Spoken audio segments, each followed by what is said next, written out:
mean, like the challenge I think is to build like a new audience around like markets data. We know that like the core Telegraph audience, like this topic is definitely one that they find interesting, but it's about like how you take that to like a younger audience, or to an audience which is which enjoy like the Telegraph as a brand, but it's not necessarily engaged with it. So I think that was the challenge. We realized like pretty quickly that as a tool, I mean, we used Markets Hub before, which is like our investor markets data analysis tool, and we saw like a really good like engagement with it from our current audience. But we wanted to go like beyond that and get more get more users, like using it and being interested in the markets data.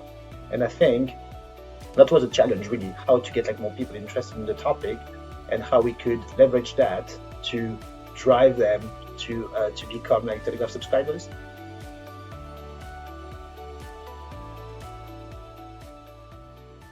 I think it's about the product itself. You need to educate people about like the markets data. It's quite difficult. There are like a lot of resources you can find online to learn about it, whether it's like like YouTube like tutorials or articles, etc. But the reality is that as long as you don't play with it and you don't try it yourself, it's really hard to understand like how it works and what you can get from it.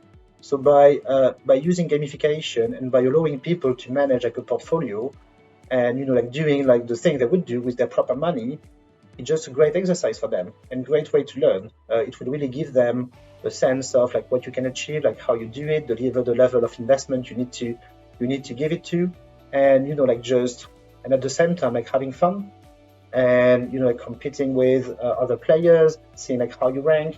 And obviously like what we've been doing, which I think is part of the strategy as well, is to offer like some prizes for it. So if you win the game, you get a certain amount of money.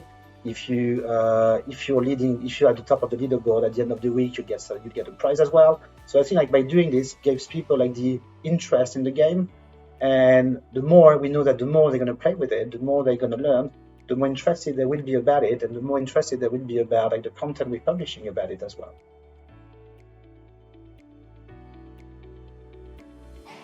See like really good engagement. The product is excellent. We've tried different models as well. We've tried opening it to registered users. We've tried with subscribers. So we had like different results, obviously, and the level of engagement and the number of players would depend on like who can play with it. But I think there's a huge potential. It requires work, but there's a huge potential. I think it does, and I think like anything which like is targeting like, I wouldn't say like a new audience, but I would say like an extended audience from what we already have is key like to our strategy. When you talk like to millennials or even like younger people, like, I mean, the brand like resonates to them, but we're talking about people who don't go like to the Telegraph website to read news. They use like social media, anything that can help us, like presenting the brand in a new way to an audience which we don't necessarily monetize at the moment, is part of our strategy. So yeah, we will continue doing it. I think we'll put a bit more effort, like marketing effort, like beyond it, to make it work even better than what it does now. But I think that the strategy, as I said before, it's a great product. We know we have an audience for it, and it's great for audience development. So there's no reason why we wouldn't do it.